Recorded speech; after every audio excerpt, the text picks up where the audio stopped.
Are you serious? Are you serious? Welcome to the coming apocalypse. I am Pastor Paul Begley, and yes, that is concern. Remember that webinar? That was amazing webinar. We'll get your DVD of that. Do it now. Go to my website at paulbegleyprophecy.com. Let's put a shout out right now for noblegoldinvestment.com. That's www.noblegoldinvestment.com. There's no denying it. Gold is hot right now. Prices are soaring, and experts are predicting even more to come. Not so long ago, gold reached its all-time high of $2,069 an ounce. And now it's inching ever closer to that number again. Bank of America, one of the largest banks in the world, is saying gold will rise further still to even over $2,200 an ounce later this year. So what, right?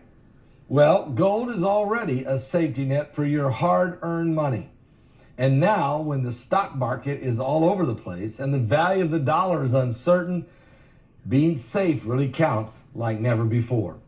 That's why Noble Gold is offering us 5 ounces pure silver, America the Beautiful coin for any qualified IRA or old 401k rollover.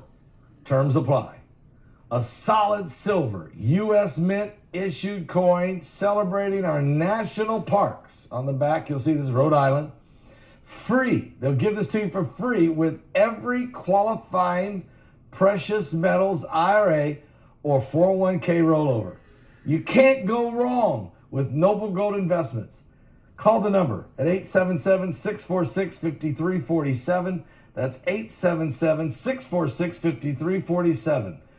Tell them Pastor Paul Begley sent you. Go to noblegoldinvestments.com.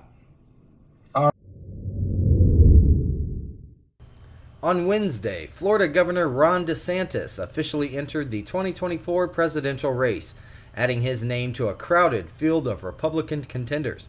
His decision will serve as a test not only of his national appeal as a vocal cultural conservative, but also of the Republican Party's readiness to move beyond the era of former U.S. President Donald Trump, the Associated Press reported. Now, at the age of 44, the Republican governor made his announcement through a filing with the Federal Election Commission, followed by an online conversation with the CEO of Twitter, Elon Musk. This step marks a new phase in DeSantis' remarkable journey from a relatively unknown congressman to a 2-term governor and now a prominent figure engaged in the nation's heated debates on issues such as race, gender, and abortion. DeSantis is widely regarded as Trump's strongest rival within the Republican Party. Despite facing scrutiny over his far-right policies, his demeanor on the campaign trail, and his limited relationships within the broader Republican ecosystem. Nonetheless, he has garnered significant interest among GOP primary voters by positioning himself as a younger and more viable alternative to the 76-year-old former U.S. president. Tina Turner, often known as the Queen of Rock and Roll for her electrifying performances and fiercely soulful vocals, passed away today at her residence near Zurich, Switzerland. She was 83 years old. Quote, "In her, the world mourns the loss of a musical legend and an inspirational figure," expressed Bernard Daughtry, her spokesperson in the United Kingdom, through a statement. In 2016, Turner was diagnosed with intestinal cancer and underwent a kidney transplant in 2017, battling bravely against her illness, Deadline reported. Born as Anna Mae Bullock on November 26 of 1939 in Nutbush, Tennessee, Turner rose to prominence in the late 1960s as the lead vocalist of the Ike and Tina Turner Revue. After enduring years of physical and emotional abuse, she courageously parted ways with her husband Ike Turner, ultimately staging one of the most remarkable comebacks in the history of popular music. During the 1980s, she achieved enormous success with chart-topping hits like What's Love Got to Do with It, Private Dancer, and The Best. with an estimated 180 million albums sold worldwide, 12 Grammy Awards earned, and sold-out stadium tours across the globe.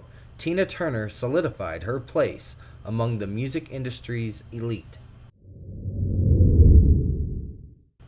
The leader of the Russian private military company Wagner has once again deviated from the official Kremlin stance on Ukraine, acknowledging that their goal of demilitarizing the country has had unintended consequences.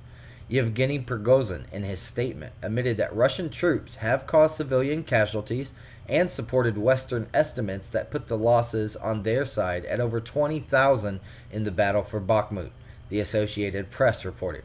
Prigozhin further disclosed that around half of the casualties in the eastern Ukrainian city were Russian convicts who had been recruited for the war, offering contrasting figures to Moscow's widely contested claim of just over 6,000 Russian troop fatalities as of January. To provide context, the official Soviet troop losses during the 1979 to 1989 Afghanistan war amounted to 15,000.